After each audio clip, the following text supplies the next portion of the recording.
Shalom Adonai, Yeshua HaMashiach, Hamalé Hamalehim. Estamos aqui, querido, para mais um vídeo, para trazermos até você, querido, mais um ensinamento acerca da extraordinária playlist sobre satanologia. Entender Satanás existe, como entender a demonologia, a satanologia dentro ou à luz das Escrituras. Quero trazer hoje sobre o seguinte tema: por que usar dois pesos e duas medidas para defender a falsa existência de Satanás? Para que usar dois pesos e duas medidas? Por que usar de maneira fraudulenta, com intencionalidade manipulativa e comercializadora de fé, para apregoar, fundamentar a existência de um ser que não existe? E que, quando passado pelo crivo ou à luz das Escrituras, traz-se à tona a verdade da inexistência desse ser metafísico. Hoje usa-se muito dois pesos e duas medidas. Quando eu falo que Satanás não existe na Bíblia, as pessoas trazem um monte de versículos para provar: não, ele existe aqui, existe ali e existe lá. Mas, como eu sempre digo, a Bíblia não foi escrita em português. Tem muitos versículos que aparece o termo Satanás, que as Bíblias traduzem diferente, mas o termo é o mesmo. Ou seja, por que as pessoas usam dois pesos e duas medidas? Pega-se a palavra Satanás num texto, interpreta-se de uma forma. Pega-se essa mesma palavra em outro texto e interpreta de outra forma. Isso é desonestidade exegética, uma hermenêutica fraudulenta, que sacia somente a vontade daqueles que querem usar a ferramenta da doutrina do medo para alienar, para idiotar, para manipular, para enganar e fazer comércio da fé das pessoas. E é isso que nós vamos aprender hoje, porque todo exegeta sincero, todo exegeta verdadeiro, ele nunca usa as Escrituras com dois pesos e duas medidas. Se a palavra Satanás num texto diz que é uma coisa, no outro texto você tem que interpretar a mesma coisa. Não pode haver dois pesos e duas medidas. Isso não pode acontecer, querido. E nós temos que aprender isso à luz das Escrituras, que não pode haver dois pesos e duas medidas. Eu posso entender um termo como algo em um versículo e como outra coisa em outro versículo? Não posso. Isso seria dois pesos e duas medidas. Dois pesos e duas medidas é uma expressão popular, utilizada para indicar um ato injusto e desonesto, algo feito de forma parcial. Normalmente está relacionado com situações similares, que são tratadas de forma completamente diferentes, seguindo critérios diferentes e à mercê da vontade das pessoas que as executam. Em Provérbios 20:10, Deus ele é contra esse sistema exegético de dois pesos e duas medidas. Porque para Deus, dois pesos diferentes e duas espécies de medida são abominação ao Senhor, tanto um quanto o outro. Nos revela o escritor do livro de Provérbios. Vamos ver. A palavra Satanás, quando você usa esse termo na Bíblia, Satanás, ele tem um significado. Se você ler Jó, capítulo 1, versículo 6, preste atenção. Diz assim: num dia em que os filhos de Deus vieram apresentar-se perante o Senhor, veio também o adversário, veio também Satanás entre eles.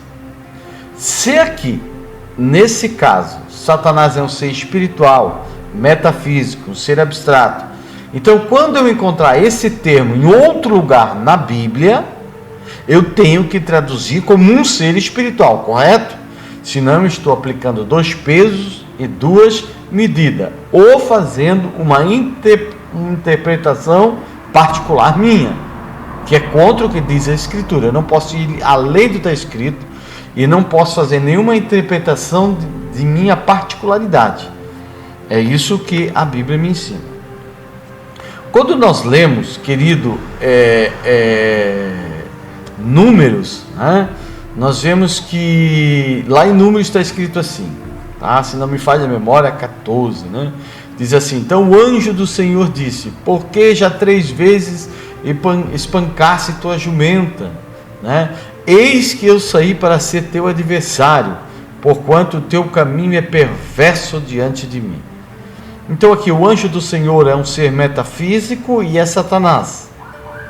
É isso? Porque aqui está dizendo, lê Satanás. Então o anjo do Senhor veio como um Satanás para Balaão. Então esse é o termo, adversário. Só que o português aqui ele traduz adversário, ele não traduz Satanás. Mas o termo em hebraico é Satanás.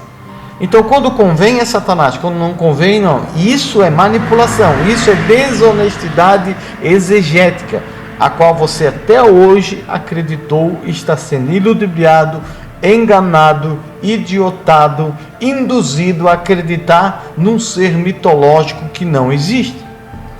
1 Samuel, vamos lá. Não podemos ter 2 pesos, 2 medidas, correto?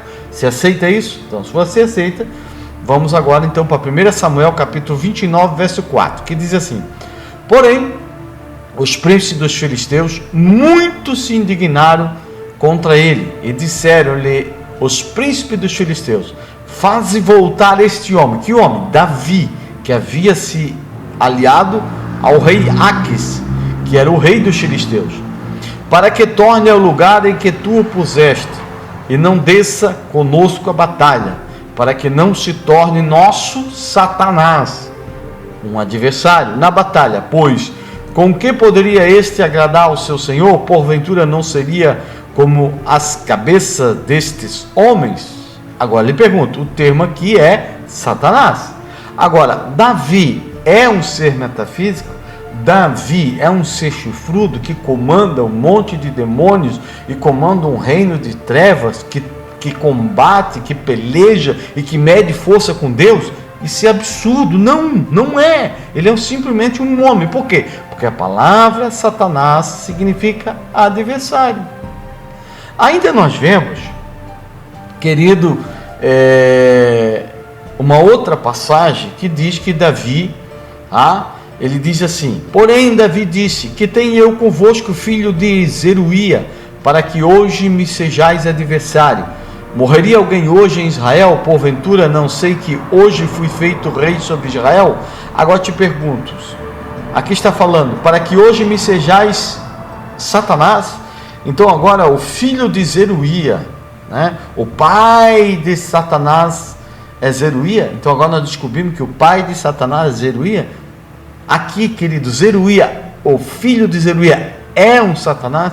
É um ser metafísico? Não! Mas então por que, querido, que nós aqui fizemos 2 pesos, 2 medidas e traduzimos Satanás simplesmente como adversário e não colocamos o sentido real da palavra, que é Satanás no hebraico? Por que Satanás, num texto, ele é um adversário e no outro texto é um ser metafísico? Pura manipulação. Me desculpe, esta é a verdade nua e crua. Em 1 Reis 5 e 4 diz assim: porém agora o Senhor, meu Deus, me tem dado descanso de todos os lados. Salomão falando. Adversário não há, nem algum mal. Sabe o que Salomão está dizendo? Deus me deu descanso. Satanás nenhum há. Agora te pergunto, esses adversários de Salomão eram seres metafísicos? Não, filho, não eram. Mas a teologia tendenciosa e mentirosa, exegeticamente enganosa, te ilude, te engane. Mas o adversário aqui é Satanás. 1 Reis 11:14 diz assim: levantou, pois, o Senhor contra Salomão agora um adversário. Qual? Hadad, o Edomeu. Ele era da descendência do rei de Edom. Satanás seria da descendência de Hadad? ou aqui está falando de um ser humano? Como que aqui Satanás é um ser humano, e em outro texto é um ser metafísico? 2 pesos, 2 medidas. Uma mentira em cima da outra para te iludir, para te enganar. 1 Reis 11, 23 diz: também Deus lhe levantou outro adversário, agora um outro, Arrezom, filho de Eliada, que tinha fugido do seu senhor. Agora o diabo tem senhor. Hadad-Ezer, rei de Zobá. Satanás é um ser metafísico? Satanás tinha um senhor chamado Hadad-Ezer, rei de Zobá? Claro que não. Mas o texto aqui é usado 2 pesos, 2 medidas na interpretação para te enganar, para te iludir. Essa é a realidade, esta é a verdade. Mas vamos lá. Vamos para o Novo Testamento agora. 1 Timóteo 5,15 diz assim: porque já alguns se desviaram, indo após Satanás. Esse Satanás que Paulo está usando aqui, esse adversário aqui, quem é? Quem é esse adversário? Será que é um ser metafísico? Vamos ver? 1 Coríntios 5,5 diz assim: seja este tal entregue a Satanás para a destruição da carne, para que o espírito seja salvo no dia do Senhor Jesus. Então agora nós temos que entregar pessoas aos satanistas para que eles sejam salvos, porque Satanás está disposto a salvar pessoas. Esse ser metafísico salva pessoas? Esse ser metafísico, você acredita, ele serve para salvar? O Paulo aqui está falando: entregue este moço que abusou da esposa do seu pai, entregue ele a seus desejos, a sua inclinação ao mal, ao seu próprio mal. E ainda nós temos em 1 Timóteo 1,20 que Paulo ainda entrega Emineu e Alexandre. Ele diz que entregou eles a Satanás. Que Satanás é esse? Então agora, para salvar pessoas, vão entregar as pessoas para o diabo? Oh meu pai! Mas vamos lá. Em Mateus 16, 23 diz assim: ele porém, disse Jesus, voltando-se, disse a Pedro, vou falar mais uma vez, disse para quem? Para Pedro: para trás de mim, adversário, para trás de mim, Satanás, que me serve de escândalo, porque não compreende as coisas que são de Deus, mas só as que são dos homens.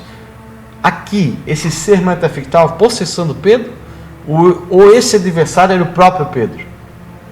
Porque se esse adversário é Satanás, Pedro é um Satanás, então Jesus tinha 10 discípulos e 2 era Satanás, porque ele também diz em João 6,70 que ele escolheu os 12 e um deles era o diabo. Então Jesus tinha 10 discípulos e 2 Satanás.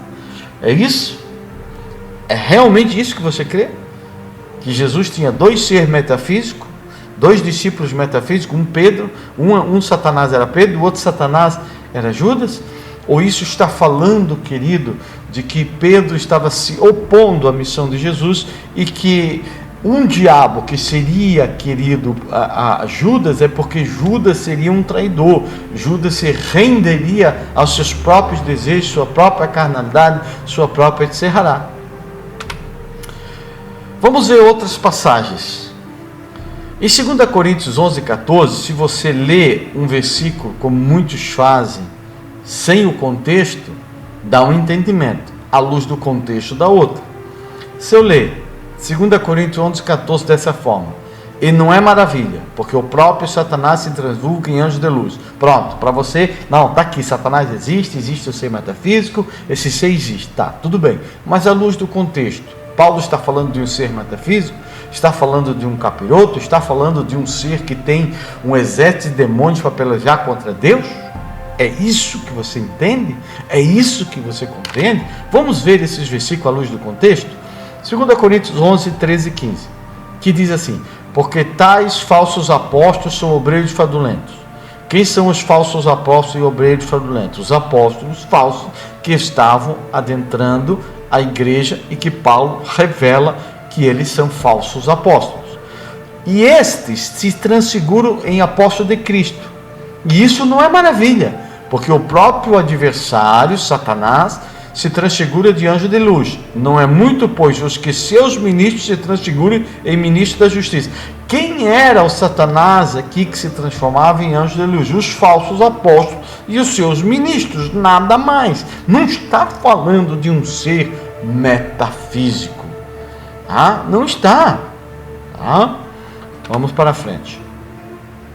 Em Tiago 4,7 diz assim: sujeitai-vos, pois, a Deus, resistir o diabo e ele fugirá. Pronto, está aqui. Tiago diz que existe o diabo. Não é desta forma, querido.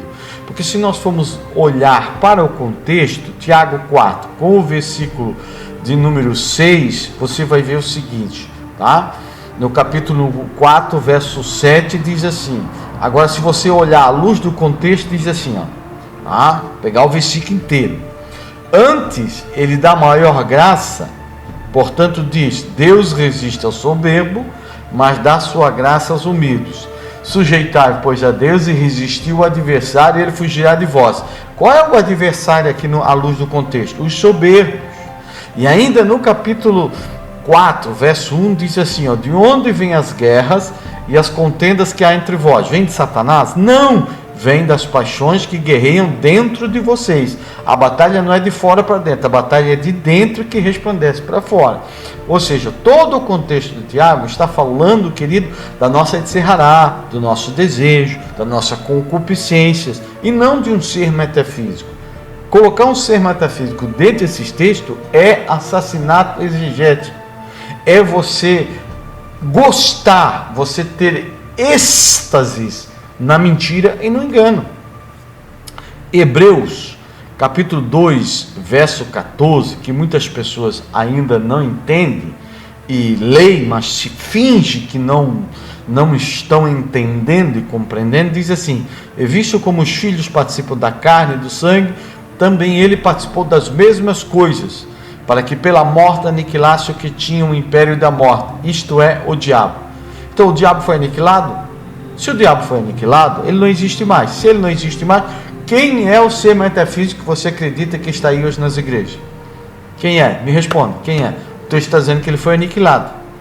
Só que aqui, nesse texto, quem é o império da morte? É o império romano, que era um adversário. Ai, meu pai, vamos lá. E para nós encerrarmos esse vídeo, que eu creio que vai alcançar muitas vidas, ainda em Efésios 6,12 e Tito 3,1, em paralelo, diz assim: porque não temos que lutar contra carne e sangue, mas sim contra os principados, contra as potestades, contra os príncipes das trevas deste século, é deste século, não é no nosso, é daquela época, pronome demonstrativo deste, contra as hostes espirituais da maldade nos lugares celestiais. Aí Tito 3,1 em paralelo diz assim: admoesto-vos que vocês se sujeitem aos principados e às potestades, que lhes obedeçam e estejam preparados para toda boa obra. Então aqui, se nós olhar, principados e potestades são as mesmas palavras. Por que em um texto é uma coisa e no outro texto é outra? 2 pesos, 2 medidas. Essas mesmas potestades de Efésios 6,12 é a mesma potestade de Tito capítulo 3, verso 1. Agora, nós devemos obedecer o império dos demônios e seu mitológico mestre Satanás? E ainda nós vemos em Romanos 13,1 que diz que toda alma esteja sujeita aos potestades superiores, porque não há potestade que não venha de Deus.